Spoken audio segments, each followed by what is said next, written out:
حضرت سیدنا صدیق اکبر ایسے عاشق صادق، ایسے عاشق صادق ہیں جنہوں نے کبھی اپنے مال کو اپنا سمجھا ہی نہیں، جو کچھ ان کے پاس ہوتا محبوب کریم کی عطا سمجھتے۔ جب نبی علیہ الصلوۃ والسلام نے ارشاد فرمایا نا صحابہ کرام کو کہ اپنا اپنا مال راہ خدا میں پیش کرو، تو حضرت عمر فاروق رضی اللہ تعالی عنہ فرماتے ہیں کہ میرے پاس بھی مال تھا، میں نے سوچا کہ ان معاملات میں ہر دفعہ حضرت ابو بکر مجھ سے سبقت لے جاتے ہیں، اس بار اتنا مال صدقہ کروں گا کہ میں ان سے سبقت لے جاؤں گا۔ اچھا، گھر تشریف لے گئے، جا کے گھر کا سارا مال اکٹھا کیا، اس کے دو حصے کیے، ایک گھر والوں کے لیے چھوڑا، دوسرا حضور علیہ الصلوۃ والسلام کی بارگاہ میں پیش کیا۔ آقا کریم نے ارشاد فرمایا اے عمر گھر والوں کے لیے کیا چھوڑا؟ عرض کی حضور آدھا مال چھوڑ دیا۔ اتنے میں عاشق صادق، عاشق اکبر، یار غار مصطفیٰ صلی اللہ علیہ وسلم اس حال میں حاضر ہوئے کہ آپ نے ایک سادہ سا وہ ٹاٹ کا بوری لباس پہنا ہوا جس پر وہ کانٹوں کے بٹن لگے ہوئے، جب حضور علیہ الصلوۃ والسلام نے دیکھا تو آپ خوش ہوئے اور فرمایا ابو بکر گھر والوں کے لیے کیا چھوڑ کر آئے؟ اتنا پوچھنا تھا، فرمانا تھا کہ عشق و محبت کی مہک سے آپ کا دل جو ہے نا وہ کھل اٹھا، جھوم اٹھا، اور فوراً سمجھ گئے کہ بات کچھ اور ہے، کیونکہ محبوب تو جانتے ہیں نا کہ یہ تو وہ عاشق صادق ہیں جنہوں نے اس وقت اپنا مال، جان، اولاد سب کچھ قربان کر دیا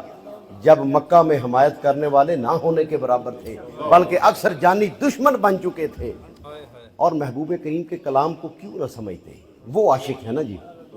یہ تو وہ عاشق صادق ہیں جو تو ہر وقت اس موقع کی تلاش میں رہتے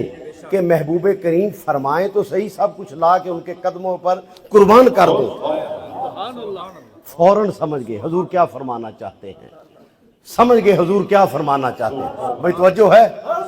سمجھ گئے کہ حضور علیہ الصلوۃ والسلام کیا فرمانا چاہتے ہیں کہ اے میرے عاشق، میں تو تیرے عشق کو جانتا ہوں، دنیا کو بتا عشق کہتے کسے ہیں، دنیا کو بتا دے کہ عشق کسے کہتے ہیں۔ فرمایا گھر والوں کے لیے کیا چھوڑ کر آیا ہے؟ ہائے ہائے، عرض کی حضور سارا مال لے کر آپ کی بارگاہ میں حاضر ہو گیا ہوں، گھر والوں کے لیے اللہ اور اس کا رسول کافی۔ حضرت عمر فاروق رضی اللہ تعالی عنہ نے سن، آپ حیران ہو گئے اور فرمانے لگے میں کبھی بھی حضرت سیدنا ابو بکر صدیق سے آگے نہیں بڑھ سکتا، آگے نہیں بڑھ سکتا۔ حضرت جبریل امین وہی لباس زیب تن فرما کر حضور علیہ الصلوۃ والسلام کی بارگاہ میں حاضر ہوئے، جو لباس حضرت سیدنا ابو بکر صدیق نے زیب تن فرمایا۔ حضور علیہ السلام نے فرمایا جبریل یہ کیا پہنا ہوا ہے، یہ کیا پہنا ہوا ہے؟ عرض کی حضور اللہ نے تمام فرشتوں کو حکم فرمایا ہے کہ آج وہی لباس پہنو جو آپ کے عاشق صادق نے پہنا ہوا ہے، اور اللہ نے انہیں سلام فرمایا ہے، اور اللہ انہیں فرماتا ہے ہائے ہائے کہ آپ اس حال میں مجھ سے راضی ہیں یا ناراض ہیں؟ ہوئے یہ محبت بڑا پیغام سنا، اللہ اکبر، حضرت سیدنا صدیق اکبر کو وجد ہو گیا، وجد طاری ہو گیا، رقت طاری ہو گئی۔ عرض کی یا رسول اللہ صلی اللہ علیہ وسلم،